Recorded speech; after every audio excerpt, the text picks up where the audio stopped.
السلام علیکم دوستو، ویڈیو کی طرف آگے بڑھنے سے پہلے اگر ابھی تک آپ نے ہمارے چینل کو سبسکرائب نہیں کیا تو جلدی سے چینل کو سبسکرائب کر لیں تاکہ ایسی ہی کہانیاں وقت پر ملتی رہیں۔ شادی کی پہلی رات تھی اور میں بہت گھبرا رہی تھی، جسم کانپ رہا تھا۔ یہ سوچ کر ہی میری جان نکل رہی تھی کہ اگر علی کو پتہ چل گیا کہ میں کنواری نہیں تو شاید وہ مجھے جان سے ہی مار دے گا، کیونکہ میرے پیٹ میں طاہر کا بچہ تھا۔ سردیوں کے وہ رات میں کبھی نہیں بھول سکتی تھی جب میں اور طاہر ایک غلطی کر بیٹھے تھے۔ آخر علی رات 12 بجے کمرے میں داخل ہوا۔ میرا دل دک دک کرنے لگا کیونکہ میرا راز کھل جانا تھا۔ پھر سہاگ رات کا آغاز ہوا تو اچانک میرا شوہر میرا جسم دیکھ کر، ارم میڈیکل کی اسٹوڈنٹ تھی کیونکہ اسے ڈاکٹر بننے کا بہت شوق تھا، اس لیے میڈیکل کالج میں ایڈمیشن لیا اور دل لگا کر پڑھنے لگی۔ ارم کی کلاس میں 2 بہن بھائی بھی پڑھتے تھے۔ ارم کی ان سے دوستی ہو گئی۔ طاہر اور اس کی بہن کا زیادہ وقت ارم کے ساتھ گزرتا تھا۔ وہ دونوں بہت آزاد خیال تھے۔ ارم اور طاہر ایک دوسرے کو پسند کرنے لگے اور میڈیکل کی تعلیم کے بعد شادی کا پلان بھی بنا لیا، لیکن زندگی میں جو سوچا جائے ویسا نہیں ہوتا۔ ارم کے ساتھ بھی کچھ ایسا ہی ہوا۔ ایک رات نے اس لڑکی کا سب کچھ برباد کر دیا۔ اس کی زندگی میں ایسی بھیانک رات آئی کہ سب کچھ برباد ہو گیا۔ طاہر بہت جذباتی لڑکا تھا۔ وہ شادی سے پہلے کے جنسی تعلق کو وقت کی ضرورت سمجھتا تھا، لیکن ارم نے اس کا ایسے کسی بھی معاملے میں ساتھ نہ دیا۔ جب بھی وہ ایسی بات کرتا تو ارم کو شرم محسوس ہونے لگتی اور اسے ایک حد میں رکھتی تھی، لیکن پھر بھی اسے جب بھی موقع ملتا وہ کوئی نہ کوئی شرارت ضرور کر لیتا تھا۔ اس کا صبر جواب دے رہا تھا اور ارم طاہر کو خود سے دور بھی نہیں کرنا چاہتی تھی اور پاس بھی نہیں آنے دے رہی تھی۔ کبھی کبھی وہ خود اس کشمکش میں مبتلا ہو جاتی کہ کیا اسے طاہر کی بات مان لینی چاہیے۔ 1 سال بیت گیا اور 1 ہفتے کی چھٹی آئی تو سب نے باہر گھومنے کا پروگرام بنا لیا۔ اس طرح ارم، طاہر، اس کی بہن نبیلہ اور ایک ان کا کزن حاشر کاغان کے لیے روانہ ہوئے۔ انہوں نے خوب انجوائے کرنے کا سوچ رکھا تھا، لیکن نہ جانے کیوں ایک انجانا سا خوف ارم کو گھیرے ہوئے تھا۔ اسے لگتا تھا جیسے کچھ بہت برا ہونے والا ہے۔ ہوٹل میں ایک ہی کمرہ لیا تھا۔ ارم نے اعتراض کیا کہ ہم لڑکیوں کے لیے الگ کمرہ ہونا چاہیے، لیکن طاہر نے ہنس کر ٹال دیا۔ خیر سب تھکے ہوئے تھے اس لیے کچھ دیر کے لیے آرام کرنے لگے۔ پھر طاہر نے ارم کو ساتھ لیا اور کچھ ضروری ارینجمنٹ کے لیے باہر آ گئے۔ انہیں ایک گاڑی چاہیے تھی اور کچھ کیمپنگ کا سامان بھی۔ ہوٹل کے کمرے میں نبیلہ اور حاشر اکیلے تھے۔ 1 گھنٹے بعد دونوں واپس آئے تو ہوٹل کے پاس پہنچ کر طاہر کو کچھ یاد آیا اور ارم کو کمرے میں جانے کا کہہ کر واپس بازار چلا گیا۔ ارم ہوٹل میں داخل ہوئی اور اپنے کمرے کی جانب بڑھی، لیکن جیسے ہی کمرے کا دروازہ کھولنے کے لیے ہاتھ بڑھایا اچانک رک گئی۔ کمرے میں نبیلہ اور حاشر ایک شرمناک کھیل میں مصروف تھے۔ ایسی آوازیں آ رہی تھیں کہ ارم سمجھ گئی کہ پچھلے 1 گھنٹے سے کمرے میں کیا چل رہا تھا۔ ارم کو کچھ سمجھ نہ آیا کہ اب کیا کرے، اس لیے ہوٹل کے لاؤنج میں بیٹھ کر طاہر کا انتظار کرنے لگی۔ آدھے گھنٹے بعد طاہر آیا تو اس نے پوچھا کہ باہر کیوں بیٹھی ہو؟ ارم کہنے لگی کچھ نہیں، میں تو آپ کا انتظار کر رہی تھی۔ لیکن اب ارم گھبرا بھی رہی تھی کہ کہیں ابھی تک کمرے میں وہی چکر نہ چل رہا ہو، کیونکہ کچھ پتا نہیں تھا کہ طاہر کا رد عمل کیا ہوتا۔ طاہر نے ارم سے چابی لی اور کمرے کا دروازہ کھولا تو ارم کا دل دک دک کر رہا تھا، لیکن اندر کا منظر دیکھ کر ارم کو سکون ملا۔ نبیلہ نہا رہی تھی اور حاشر بیڈ پر لیٹا سو رہا تھا۔ طاہر بھی شرارت کے موڈ میں تھا اور ارم کو باہوں میں بھر لیا۔ وہ بیچاری گھبرا گئی کہ کہیں حاشر نے دیکھ لیا تو۔ طاہر نے حاشر کو جگایا اور تیاری کرنے کا کہا۔ نبیلہ نہا کر باہر آ گئی اور حاشر کو دیکھ کر مسکرا رہی تھی۔ حاشر بھی اس کی طرف دیکھ کر مسکرا دیا۔ ارم دونوں کو دیکھ رہی تھی اور سوچ رہی تھی کہ دونوں ایک دوسرے سے پیار کرتے ہیں اور ان کو حد میں رہنا چاہیے۔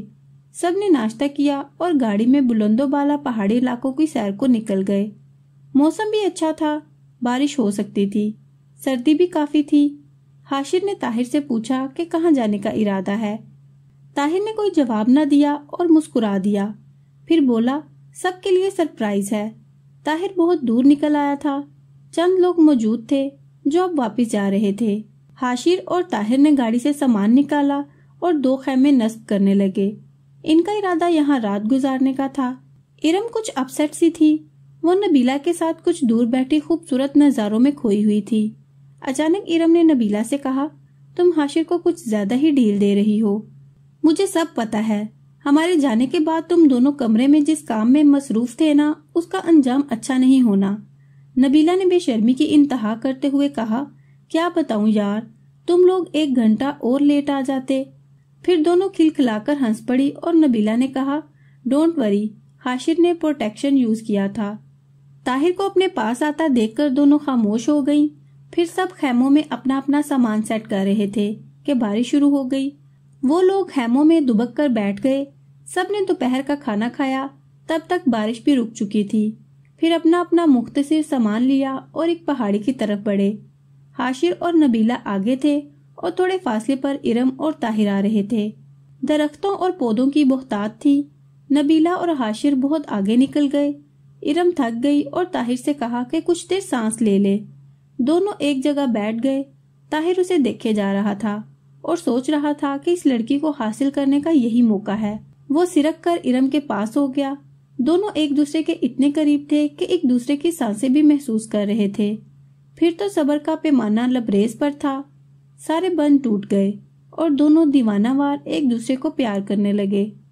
फिर पहली बार इरम को महसूस हुआ कि वो सारी हदें पार कर चुकी है। दोनों थक गए और लंबी लंबी सांसें लेने लगे। अचानक इरम की नजर हाशिर पर पड़ी जो उसे घूर रहा था। इरम ने जल्दी जल्दी अपना लिबास दुरुस्त किया। नबीला ने कहा, भाई आप कहाँ रह गए थे? हमने सोचा कि कहीं आप लोग हमसे बिछड़ ही ना जाएं, इसलिए हम वापिस आ गए। सफर एक बार फिर शुरू हुआ। कुछ दूर जाकर इरम ने ताहिर से कहा कि वापिस चलते हैं, शाम भी हो रही है, बारिश फिर आ गई तो मुश्किल होगी। सब ने वापसी का इरादा कर लिया। अब की बार हाशिर और नबीला कहीं दूर रह गए। शाम का अंधेरा फैल चुका था। अचानक नबीला की चीख सुनकर ताहिर वापस दौड़ा। इरम और ताहिर ने जो मंजर देखा, उनके तो होश उड़ गए। हाशिर नीचे खाई में गिरकर बेहोश हो चुका था और नबीला रो रही थी। ताहिर ने हाशिर को आवाज दी लेकिन कोई जवाब ना आया, तो ताहिर ने नीचे जाने का फैसला कर लिया। इरम और नबीला डर रही थी। उन्होंने ताहिर को रोक लिया। इरम के पास एक टॉर्च थी। जब उसकी रोशनी नीचे खाई में डाली गई तो उसके ओसान खता हो गए। हाशिर का सर फट चुका था और वो इस दुनिया से जा चुका था। उस वक्त किसी की मदद लेना भी मुश्किल था क्योंकि वो बहुत दूर आ चुके थे। आखिर वो खैमे वाली जगह वापस आए तो उनकी गाड़ी और खैमे गायब थे। अब तो उनका खून खुश्क हो गया। अचानक 3 आदमियों ने उन्हें घेर लिया और अपने साथ ले गए। वो डाकू थे और लोगों को लूटते थे। फिर तो उनके साथ कुछ बहुत भयानक होने वाला था।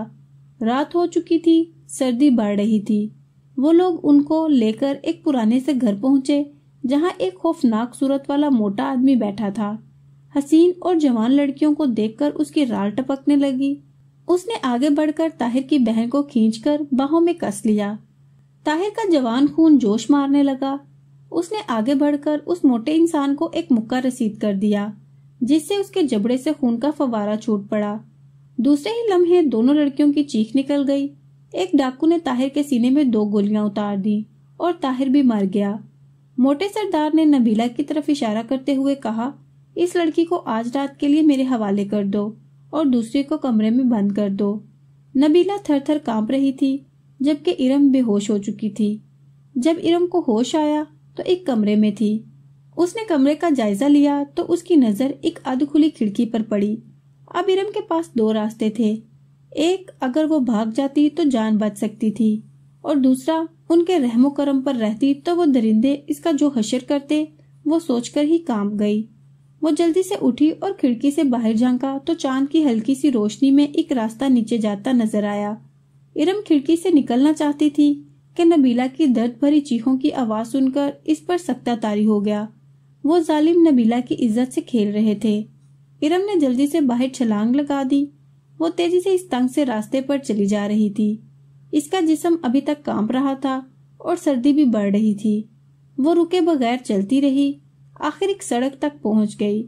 दूर एक गाड़ी की हेडलाइट्स नजर आई थी, लेकिन सुनसान सड़क पर पहुंचते ही लड़खड़ाकर गिर पड़ी और बेहोश हो गई। जब इसे होश आया तो सुबह हो चुकी थी और एक घर में थी। वो ज़हनी तौर पर अपसेट हो चुकी थी। उसका दिमाग काम नहीं कर रहा था। अचानक एक औरत अंदर आई और उससे पूछने लगी तो इरम ने जो बीती सब बता दी। हाशिर और ताहिर जान से जा चुके थे। नबीला का क्या बना होगा कोई कुछ नहीं कह सकता था। उस औरत ने मुझे एक आदमी साथ शहर रवाना किया। यूं मैं लुटी फुटी अपने घर पहुंची। हाशिर, ताहिर और नबीला की तलाश में पुलिस गई, लेकिन कुछ हाथ ना लगा। 1 महीना गुजर गया। इरम की तबीयत खराब रहने लगी। इसका इलाज हुआ और वो काफी बेहतर हो गई। इस सारी बात को इरम ने राज में रखा कि कैसे वो ताहिर के हाथों अपनी जवानी लुटा चुकी थी और कैसे इनको अगवा किया गया। उसने बस इतना बता दिया कि वो उनसे बिछड़ गई थी। अली इरम का कजन था और उसे चाहता भी था। उसने इरम के रिश्ते के लिए अपने वालिदैन को भेजा तो इरम के माँ बाप ने उसका रिश्ता तय कर दिया। इरम ताहिर की मौत को भुला न पाई थी, क्योंकि ताहिर उसकी पहली मोहब्बत था। शादी के दिन करीब आ रहे थे, लेकिन इरम गुमसुम थी। अचानक उसे आबकाइयां आना शुरू हुई तो उसे होश आया और वो वॉशरूम दौड़ी। इसका दिल धक धक कर रहा था। वो मेडिकल की स्टूडेंट थी, लेकिन पढ़ना छोड़ दिया था। वो समझ गई कि अब वो कुंवारी नहीं रही, वो हामला हो चुकी है। इसके पेट में ताहिर का बच्चा था। शादी की रात वो कमरे में बैठी यही सोच रही थी कि अब क्या होगा। थोड़ी देर बाद अली सुहाग रात पर आने वाला था। इरम का दिल जोर जोर से धड़क रहा था, क्योंकि इसका राज खुलने वाला था। अली बच्चा नहीं था कि इसे पता न चलता। अचानक कमरे का दरवाजा खुला और अली अंदर दाखिल हुआ। इरम सुहाग रात के खौफ से पसीने में भीग चुकी थी। एक क़यामत आने वाली थी। अली उसके करीब आ गया और उससे बातें करने लगा। वो सिर्फ सर हिलाकर जवाब दे रही थी। आखिर वो लम्हा भी आ गया जिसका डर था। अली ने उसे बाहों में भर लिया और उससे प्यार करने लगा। वो इरम का दीवाना था। अब इसकी दिली मुराद पूरी हो रही थी। फिर वो हुआ जिसका डर था। अचानक अली ने महसूस किया कि उसकी बीवी कुंवारी नहीं है। वो परेशान हो गया कि ये सब क्या है। उसने सवालिया नजरों से इरम की तरफ देखा तो वह सर झुकाकर बैठ गई। अली ने लिबास पहना और जाने लगा तो इरम उसके सामने खड़ी हो गई। इरम की आंखों में आंसू थे। अली ने कहा, इरम अब क्या रह गया है, तुमने मेरा दिल ही तोड़ दिया। लेकिन इरम ने कहा, पहले आप मेरी बात सुन लें, फिर जो फैसला करें मुझे मंजूर होगा। इरम ने इस पर जो बीती सब कह सुनाई और सिसकियां भरने लगी। अली हैरत भरी निगाहों से उसे देख रहा था। वो सोच में पड़ गया कि इस लड़की ने कितनी दर्द भरे लम्हे गुजारे हैं। मोहब्बत में इंसान अंधा हो जाता है और बहुत सी गलतियां कर लेता है। ऐसे ही इरम भी एक गलती कर चुकी थी जो इसके पेट में पल रही थी। वो रात ऐसे ही गुजर गई। अगली सुबह इरम का अली से सामना हुआ तो वो सर झुकाए परेशान खड़ी थी। अली इसके पास आया और बोला, इरम रात वाली बात की माजरत चाहता हूँ। तुम मेरी जिंदगी हो, मैं हर मुश्किल वक्त में तुम्हारे साथ हूँ। इरम की आंखों में आंसू आ गए और वह अली से लिपट गई और एक बहुत बड़ा बोझ इसके दिल से उतर गया। तो दोस्तों, कैसी लगी आपको कहानी? अपनी कीमती राय से हमें जरूर आगाह कीजिएगा।